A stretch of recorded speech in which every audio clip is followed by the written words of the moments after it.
Just leaving the bank right now, and I'm on my way to Philadelphia. The wife just called to let me know that I need to pick her up from work. She's not feeling too well, so she's not going to drive home. Her car is going to be parked there, and then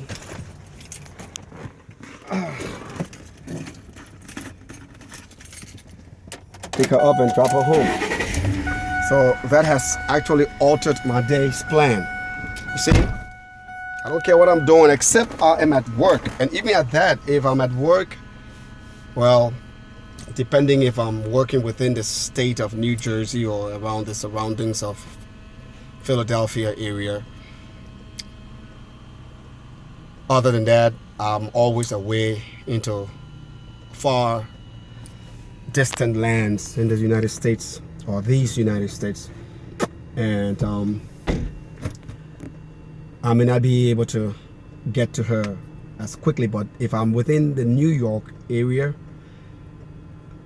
Philadelphia, Jersey area, Delaware area, depending on what my job functionality will be that day and location, I will leave those places in a heart's beat to come to my wife's aid or whatever she needs if she calls upon me. I'm just trying to spell out that only her can change my day's agenda, alter my schedules. Only her. Yeah.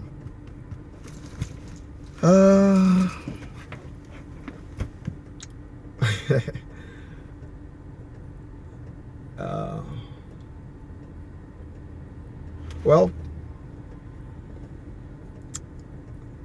it's just me, Victor Walker. If I had more than what I have, the whole world will see it and know it. I don't care. Call it what you may, but I love it.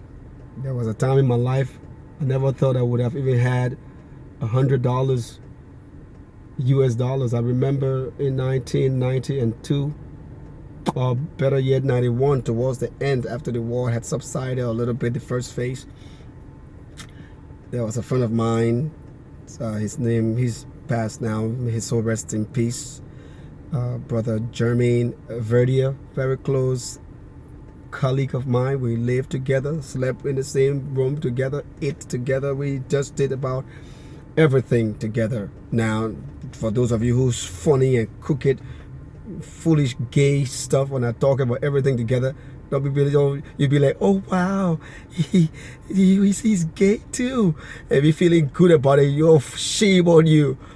It's not even funny to laugh at. I just put that in because everybody watches my YouTube video. I have thousands of them on, and I just like to make things clear for those who like to distort people's deliberations and stuff like that. So I was just trying to inject that we were very close. And he had a brother, he's also passed, and his brother came and brought $100 US, a couple of hundreds of dollars of US dollars, but Jermaine had one of them, and he came out with with lifting those days, and he showed it to me. And I am telling you, 1991, I was just 21 years old. But that $100 looked like, I don't know, the memory still remain in my mind. That 100 US dollar looked so precious. I'm telling you, like something I'd never seen before. I'm like, what? This is US dollars? When am I ever going to even have 100 of it?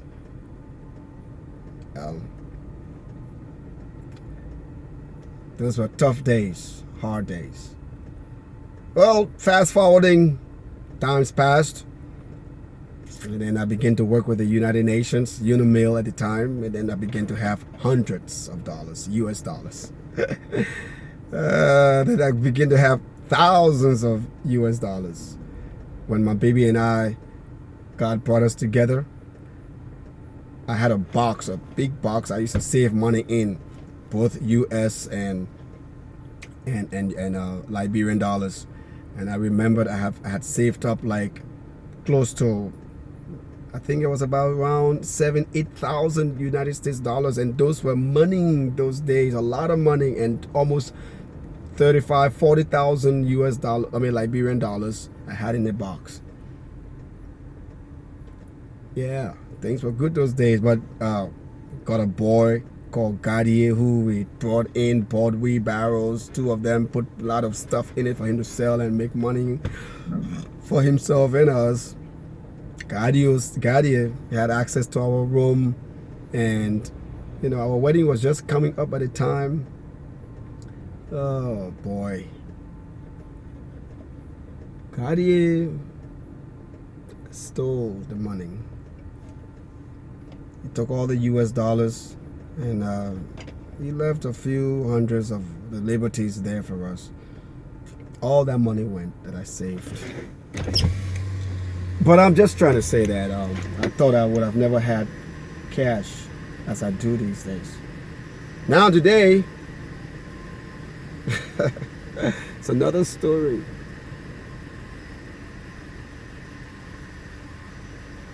And I just show that for those who despised me before, most of them, they are connected to me some way or the other by my Facebook fans or MySpace or Twitter. Better yet, since I'm very contemporary and all on YouTube, Google, my business, my church, my affiliations, all of my stuff I got. So you just Google me. You want to know about me? Go to Google and just punch in Victor Galactifus Walker. That's Kalactopus, Galactifus Walker. You cannot spell Victor, shame on you. You can punch me in Google. You can punch me in YouTube. You can punch me in MySpace, Twitter, Facebook. I'm all over the web. So for those of you who be wondering, wow, how are you getting all the money? How are you getting all that? Somebody like me, if I was clandestine, and then I wouldn't be all over the place. But I get everything through hard earnings, hard labor, hard work, and then brain. I have a master's degree in physical stuff and a doctorate in physical stuff as well. Then I have master's in supernatural stuff and a doctorate in more extra celestial stuff. For those of you who are not understanding the rudiments of my sayings, you need to understand. I'm just trying to relate that God has given me some brains, intellectualism that I have put to use. And I'm not only with my career, I do many other things to generate income. You cannot just be one-sided. If you went to school and became a doctor and you had a malpractice or lost your license, what else do?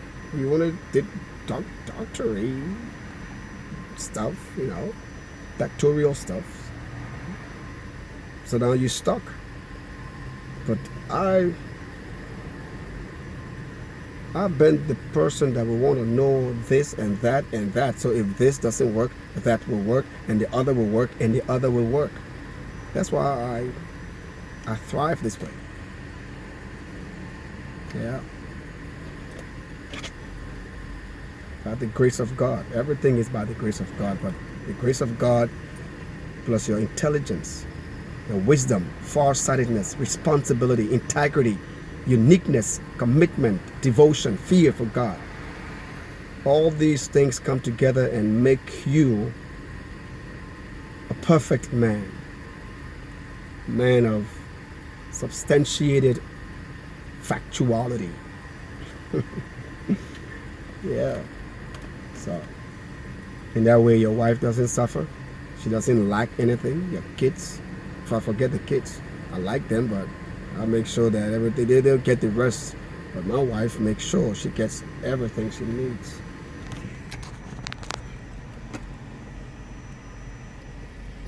Jealous?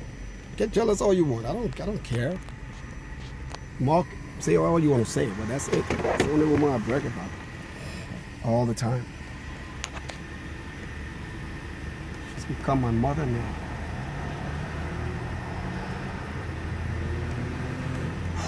So the time is 12:37. If I go to Philadelphia, then we have to rush to come back. So pick up the wife. So by the time I get to Philadelphia, it's going to be 1 something going to 2. That's not me. I'm going back home. Put some music on, put a movie on to watch, kill that time until my baby is out from work. All right, here we go.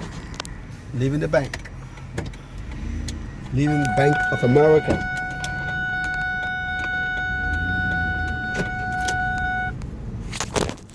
Sorry about that sound. That's a reminder that my seat belt needs to be put on.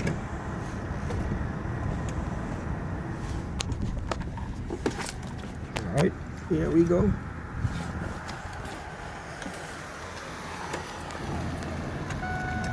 All right, got it on now. Stop.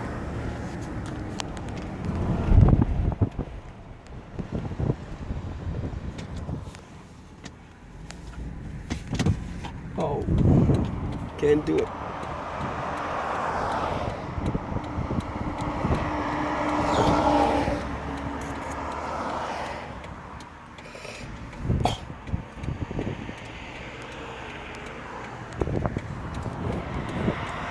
All right.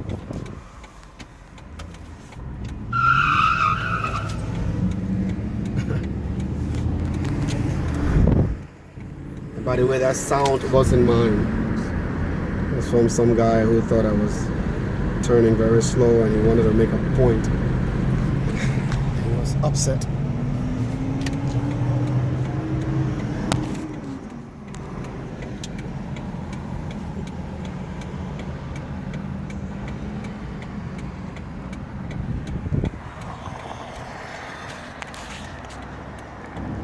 It's a beautiful little plaza.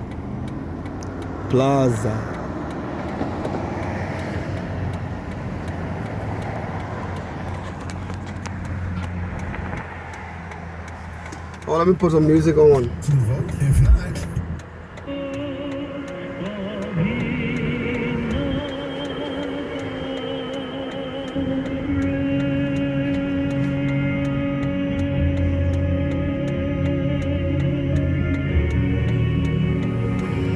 It's so interesting. Whenever I put my radio on, something would just all the time. I like old school. Way back, some Earth, Wind and Fire, George Benson, Anita Baker, Dorothy Moore, Angela Bofield, Luther Vandross, Lionel Richie,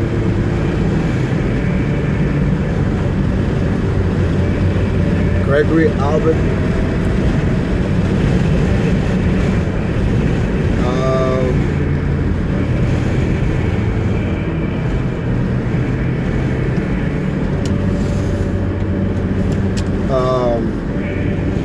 Freddie Jackson,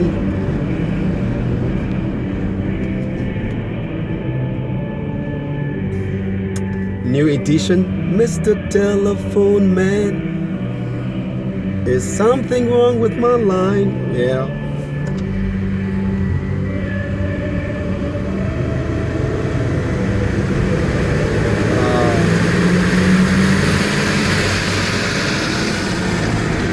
Some Zouk Machine. La musique dans la peau. I'm sorry, you see, pom pom. Sorry, yeah.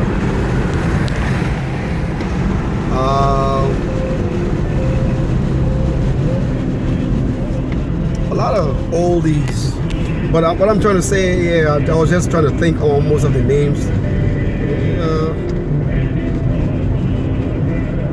Cool and the Gang.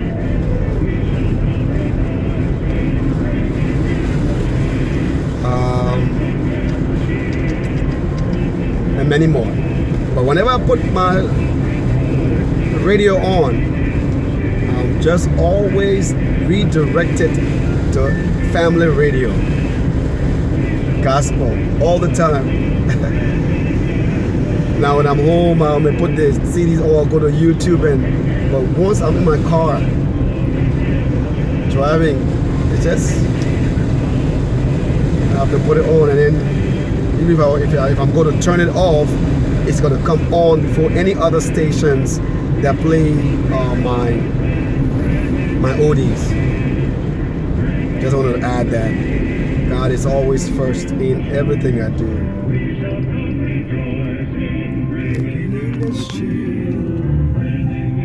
Well, bringing in the shield, we shall come rejoicing, bringing in the shield. The shields, the shields. Bum, bum, ba bum, bum, ba ba bum, ba bum, ba bum, ba bum, ba ba bum.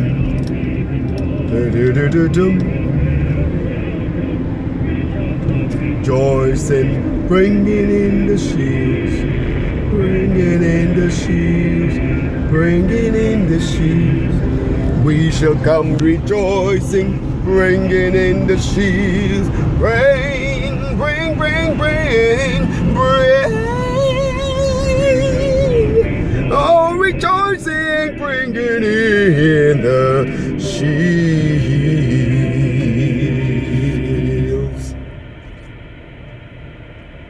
Last half hour, I began looking at Proverbs 29, verse 17, which reads, correct thy son, and he shall give thee rest. He shall give delight unto thy soul. And how that relates to teaching young children, which is the title of the feature article I began on Monday. There is an important point to be made here in the training of children. When it is necessary to punish a child, we must, at the same time, as soon as possible afterwards of the punishment, to show our affection to him. It may be difficult to make children appreciate the difference between indignation or even anger at them and indignation at what they do. If the feeling is strong in our own minds, it will influence our language, and the children won't fail to pick up on it. We should never tell them, if you do that, I will not love you. God is good, and we have in ourselves a constant sense of the goodness of our Heavenly Father as Christians, so this feeling cannot fail to become apparent to our children. Sometimes the most affectionate parents force themselves for a time not to appear loving to their children, thinking by this means to give them more horror of doing wrong. But their coldness is invariably interpreted by their children quite differently from what they had intended. Children who are cold and selfish need much love shown them, for love begets love. A passionate child, too, requires much love. Not a foolish, fitful fondness, but a real, deep, earnest wellspring of love. He should be sure of a welcome directly after his disobedience is over. Even while he's struggling to overcome it, he should be able to hear an encouraging word. We must remember that during childhood, parents represent God and the rule of right to their little one. The obedience they now render to us is to be transferred in later life to the law of God. If they are now made to answer to us for their conduct, It is that they may hereafter have a strong and abiding sense of their individual responsibility. To God and their own consciences will they, as men and women, have to answer for their actions. They now cling to us and look up to us. Let's be very careful that we in no way abuse their confidence. And that's where I'm going to stop, and we'll complete this feature article on tomorrow's program. It's entitled Teaching Young Children, and as I mentioned, it's based on Deuteronomy chapter 6, verses 6 through 9. Be sure and join us tomorrow when we complete this feature article.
Trying to back up.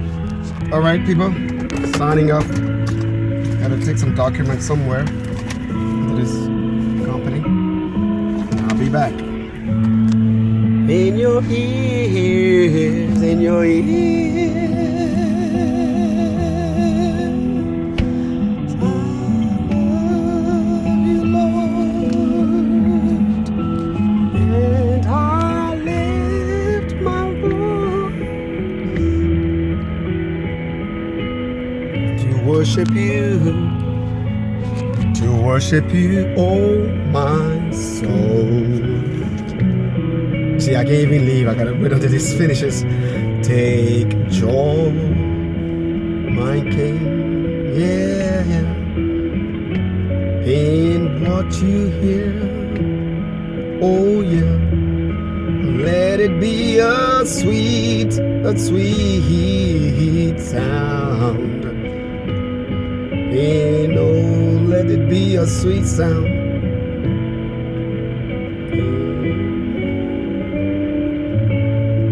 Well, sweet sound, Lord, in your ears, in your ears.